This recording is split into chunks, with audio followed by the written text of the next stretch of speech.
Bonjour, alors dans cette vidéo, je vais vous parler du produit phare du plan de relance de Jean Castex en matière de transition énergétique et d'environnement, c'est-à-dire l'hydrogène, puisque l'ensemble des médias ont annoncé en chœur à la fin de cette semaine que notre pays allait se lancer dans la construction d'une grande filière à hydrogène à coût donc c'est coût de milliards, hein, comme d'habitude. Donc 7 milliards d'euros d'ici 2030 et 2 milliards pour le plan de relance 2021 et 2022.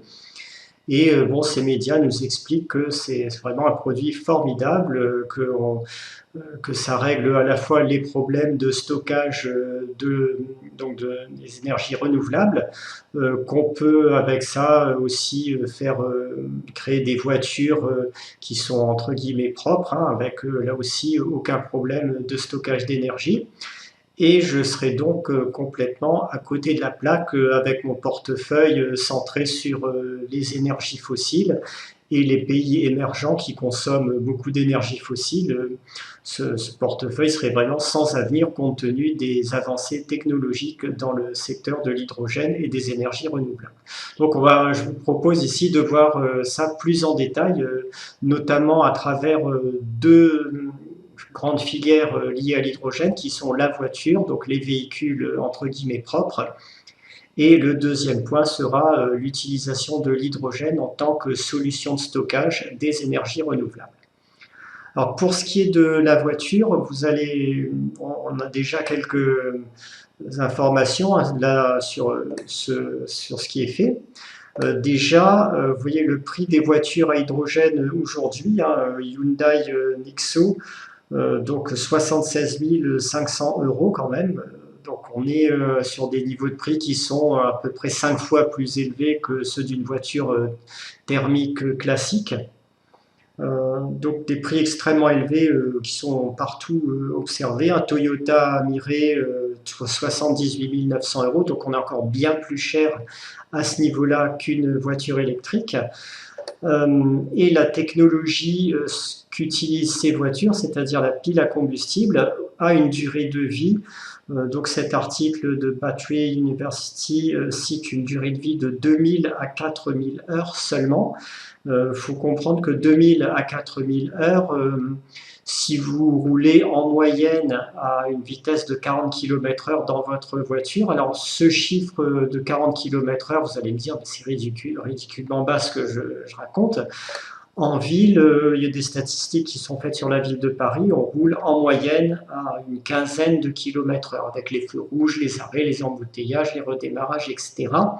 Bien sûr, quand vous êtes sur une grande route, vous pourrez rouler à 80, 100, même un petit peu plus. Mais si on fait la moyenne des deux, des moments où on est en petit trajet en ville et des moments où on est sur des routes beaucoup de campagne qui vont plus vite, le chiffre que je vous donne aux alentours de 40 km/h me paraît être une bonne estimation. Donc 3000 heures pour une vitesse moyenne de 40 km/h, même, donc ça vous fera environ 120 000 km, et même si je passe à 50 km/h, ça fera 150 000 km. Aujourd'hui, les voitures à essence ou diesel roulent en général plus de 200 000 km sans trop de problèmes, avec évidemment des petites réparations, mais elles excèdent la plupart du temps cette durée de 120 à 150 000 km. Donc si vous achetez aujourd'hui une voiture à hydrogène, vous allez payer 5 fois plus cher qu'une voiture thermique, un véhicule qui aura une durée de vie inférieure à cette voiture thermique. Donc ça semble être un achat totalement absurde, en sachant que le plein d'hydrogène lui-même vous revient à peu près, c'est ce qui est dit en tout cas dans la presse aujourd'hui, vous revient au même prix que l'essence classique. Donc il n'y a vraiment strictement que des inconvénients à utiliser la voiture à hydrogène actuellement. Peut-être que les données changeront dans 10 ans, dans 15 ans, qu'il y aura des innovations de rupture qui pourront vraiment changer la donne, mais en tout cas aujourd'hui, clairement la technologie n'est pas prête et c'est complètement absurde de vouloir pousser en avant commercialement une technologie qui n'est pas encore prête. Si on voulait vraiment aider de façon intelligente la filière hydrogène, on développerait, on subventionnerait, on aiderait des politiques de recherche en faveur des innovations sur l'hydrogène. et on passerait à la phase de commercialisation, d'industrialisation, quand la technologie serait vraiment prête, ce qui n'est absolument pas le cas aujourd'hui. Donc maintenant, on va voir est-ce que l'hydrogène est la solution enfin qui nous manquait jusqu'ici pour rendre les énergies renouvelables compétitives parce qu'elles fourniraient une solution de stockage parfaite. Alors, selon ce qui est présenté dans la presse, hein, ça semble assez idyllique. Vous avez une éolienne qui produit l'électricité. On va faire, à partir de cette électricité, on électrolyse de l'eau, on produit de l'hydrogène qu'on va stocker quelque part. Tout ça, c'est merveilleux. Et quand on a besoin de réutiliser l'énergie, on envoie l'hydrogène dans une pile à combustible qui restitue l'électricité et on peut l'utiliser dans le réseau comme ça quasiment sans aucun problème. Donc on aurait résolu le problème fondamental de stockage des énergies renouvelables. Si on regarde ce qui se passe dans le détail, c'est beaucoup moins rose en fait. Il y a toutes ces étapes vont conduire à une grosse déperdition d'énergie. Alors déjà, l'électrolyse de l'eau a un rendement aujourd'hui de 65 à 70%. Là, cet article mentionne des efficacités qui pourraient un jour atteindre 90%, mais pour l'instant, ça n'est absolument pas prêt. Donc on a ce chiffre, hein, 65-70% de rendement pour les solutions d'électrolyse efficaces aujourd'hui. On a ensuite la nécessité de comprimer cet hydrogène produit parce que l'hydrogène est un gaz ultra léger, extrêmement peu dense. Donc si on veut le stocker dans un volume à peu près raisonnable, il faut le comprimer énormément, jusqu'à 200 bars, 400 bars, 800 bars parfois. Et là, vous allez perdre dans l'opération à peu près 10%, 10 à 15% de l'énergie qui a été produite par électrolyse. Donc on a une nouvelle déperdition. Ensuite, cette énergie qui a été stockée à haute pression, il faut la transporter dans des camions, dans des gazoducs, etc. Dans mon calcul, je vais vous faire cadeau des déperditions liées au transport qui sont pourtant bien réelles. On pourrait enlever encore 10%, bon, peu importe.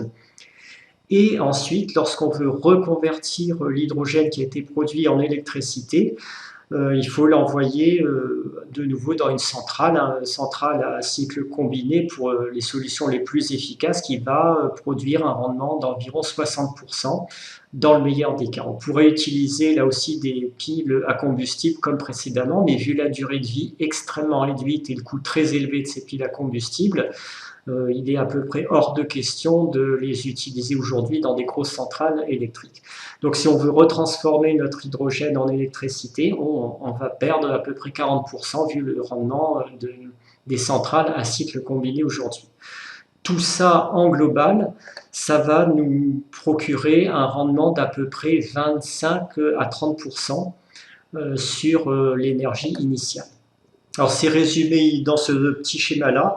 Donc vous voyez que l'efficacité globale électricité, stockage, retour vers l'électricité, ça offre un rendement de 25 à 35%. Donc il y a une énorme déperdition.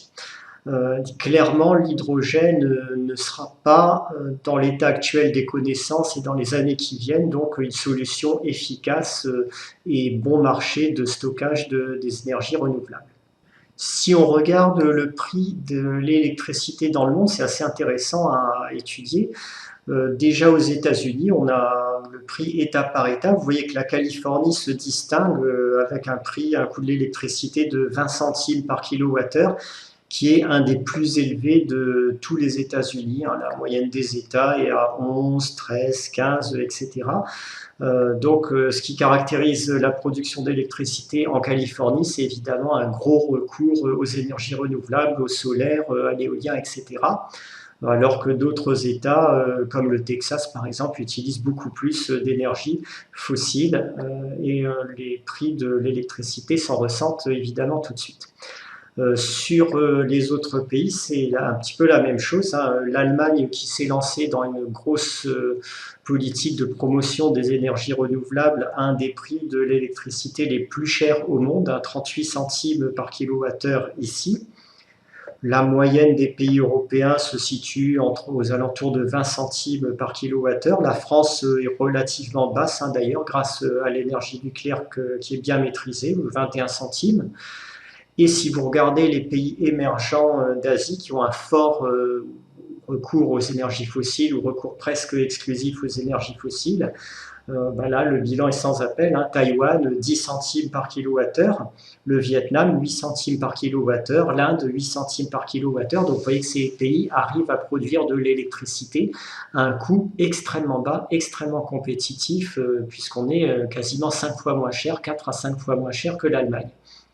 Même les pays d'Asie les plus développés, les plus riches, sont à des niveaux de prix de l'électricité tout à fait bas. La Corée du Sud ici, vous voyez, 11 centimes par kilowattheure contre l'Allemagne qui en est déjà à 38 centimes par kilowattheure, en sachant que l'Allemagne n'a pour l'instant encore qu'une toute petite partie de son électricité qui est produite par de l'énergie renouvelable. Elle est très très loin d'avoir réalisé sa soi-disant transition énergétique.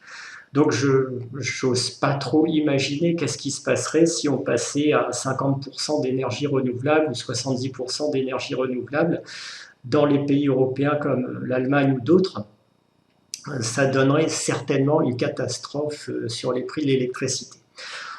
Donc voilà, tout ça pour vous dire que je reste totalement confiant sur les 5-10 ans qui viennent, en tout cas au moins. Au-delà de 10 ans, je ne peux vraiment juger de rien. Je ne sais pas de quoi le futur sera fait, quelles sont les innovations de rupture qui pourraient éventuellement arriver. Mais à horizon de 5-10 ans, je suis complètement confiant dans l'avenir des énergies fossiles, du pétrole, du gaz naturel et autres que je propose dans le portefeuille anti-effondrement du socialisme sur Objectif Éco.